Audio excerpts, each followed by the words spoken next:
کچھ حقوق ہیں۔ حضور علیہ السلام نے ارشاد فرمایا لا یحل للمرأة ان تصوم وزوجها شاہد الا باذنہ ولا تاذن فی بیتہ الا باذنہ۔ فرمایا عورت کو یہ حق نہیں پہنچتا کہ وہ روزے رکھے جبکہ خامد گھر میں ہو۔ نفلی روزہ رکھنا اگر عورت کو ہو تو وہ خامد سے پوچھ کے رکھے گی، خامد کی اجازت اور اذن کے بغیر عورت روزہ بھی نہیں رکھ سکتی، چونکہ خامد کی رضا کا حاصل کرنا عورت کے لیے بہتر نفلی عبادت ہے۔ اس لیے اگر خامد راضی نہیں ہے تو روزہ نہ رکھے، راضی ہے تو رکھ لے۔ اور فرمایا حضور علیہ السلام نے دوسری بات یہ ہے کہ وہ اس کے گھر میں جس کو وہ ناپسند کرتا ہے اس کو آنے نہ دے، اذن نہ دے۔ اور ایک حدیث کے اندر یہ لفظ ہیں کہ حضور علیہ السلام نے ارشاد فرمایا کہ وہ خامند کے بستر کو روندنے نہ دے، یعنی خامند جس بستر پہ بیٹھتا ہے، سوتا ہے، آرام کرتا ہے، اس بستر پہ کسی کو نہ چڑھنے دے۔ اور اس پر حضرت ام حبیبہ رضی اللہ تعالی عنہا کا عمل ہمارے سامنے ہے۔ یہ ابو سفیان کی بیٹی ہیں اور حضور پر حضرت ام حبیبہ ایمان لے آتی ہیں، ان کا شوہر بھی ایمان لے آتا ہے۔ جب ہجرت حبشہ ہوئی تو یہ دونوں میاں بیوی حبشہ کی طرف ہجرت کر گئے۔ کچھ عرصہ وہاں گزرا۔ ایک دن حضرت ام حبیبہ سوئی تو خواب دیکھا ہے کہ میرے خامد کا چہرہ بدل گیا، تو سخت پریشان ہوئی۔ صبح اٹھی تو پتہ چلا کہ خامد عیسائی ہو گیا، کسی عیسائی کے پاس بیٹھنا اٹھنا تھا تو اس نے اپنا دین بدل لیا۔ تو حضرت ام حبیبہ رضی اللہ تعالیٰ عنہ الگ ہو گئی۔ کچھ عرصے کے بعد خامد بھی فوت ہو گیا۔ اب وہاں پردیس میں سارے جہان کو چھوڑ کر وہاں گھر بس آیا تھا تو وہاں وہ تنہا ہو گئی، تو سخت پریشان تھی۔ آقا کریم علیہ السلام نے حبشہ کے حکمران نجاشی کے ذریعے حضرت ام حبیبہ رضی اللہ تعالی عنہا کو پیغام نکاح بھیجا۔ نجاشی نے ایک لونڈی بھیجی کہ جا کے ام حبیبہ کو کہو کہ اللہ کے نبی تم سے نکاح کرنا چاہتے ہیں۔ اب حضرت ام حبیبہ کی زبانی اگلی کہانی سنیے۔ کہتی ہے میں گھر میں بیٹھی ہوئی تھی کہ باہر دروازے پہ دستک ہوئی۔ میں نے دروازہ کھولا تو ایک خاتون کھڑی تھی، میں نے اس کو بٹھایا تو وہ کہنے لگی میں نجاشی کی سمت سے آئی ہوں، اللہ کے محبوب صلی اللہ علیہ وسلم نے تجھے نکاح کا پیغام بھیجا ہے۔ کہتی ہیں ایک لمحے کے لیے تو میں حیران ہوئی اور پھر میری خوشی کی انتہا نہ رہی، اور گھر کے اندر جو کچھ موجود تھا اس وقت میرے پاس، میں نے سب کچھ بطور انعام اس لونڈی کو دے دیا۔ میں نے کہا میرے مقدر کے حضور کے نکاح میں آؤں۔ پھر اللہ کے محبوب علیہ السلام نے ان سے نکاح کر لیا۔ وہ مدینہ تشریف لے آئیں۔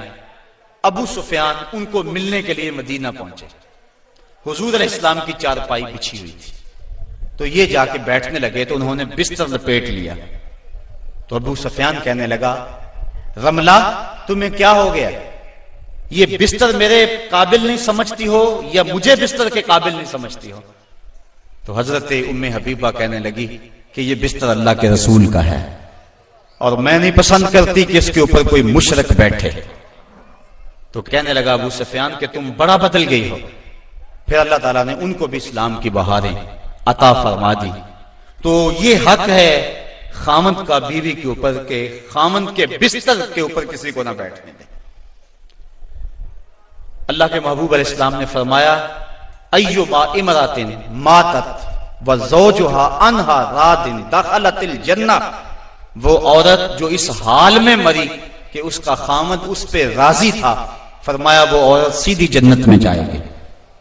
اور ایک روایت میں ایسا ہے کہ 4 شخص ایسے ہیں کہ جن کو جنت میں جانے میں کوئی رکاوٹ نہیں ہوگی۔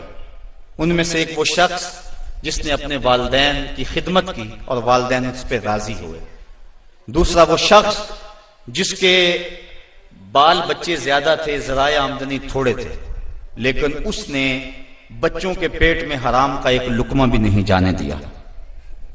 تیسرا وہ شخص جس نے ایسی پکی توبہ کی، گناہوں کی طرف دوبارہ پلٹنا اس کے لیے اتنا ہی مشکل ہے جس طرح تھنوں سے نکلے ہوئے دودھ کو واپس کیا جائے۔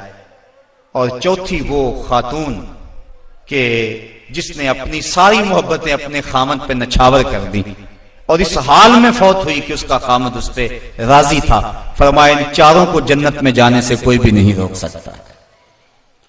تو عورت کی جنت مرد ہے، اگر وہ مرد کو راضی کر دے گی تو جنت کی راہوں کی مسافر ہے، اور اگر وہ اپنے شوہر کو راضی نہیں کر پاتی تو اللہ کے محبوب علیہ السلام نے فرمایا میں نے کثرت کے ساتھ عورتوں کو دوزخ میں دیکھا ہے۔ عرض کی حضور کس وجہ سے؟ فرمایا ایک تو کثرت سے لعنت کرنے والی ہوتی ہیں، اور دوسرا خامد کی ناشکری کرنے والی ہوتی ہیں۔ یہ دو بد خصلتیں عورت میں ایسی ہیں جو عورت کو جہنم کا ایندھن بنا دیتی ہیں۔ ورنہ عورت جو اپنے خامد اور شوہر کے ساتھ وفا کرتی ہے، کسی بزرگ نے کہا کہ عورت نے دو بول بولے کہ میں تیری ہوں، پھر زمانہ بدل گیا وہ نہ بدلی، اس نے وفا کی حد کر دی۔ تو وہ بزرگ کہتے جس طرح عورت نے وفا کی حد کر دی، اگر بندہ اپنے رب سے حد کر دے یوں وفا کی تو اللہ کتنا کرم اس کے اوپر فرمائے۔ اب عورت دکھ بھی سہتی ہے، تکلیفیں بھی سہتی ہے، لیکن اپنے اس قول سے نہیں پھرتی، بدلتی نہیں ہے۔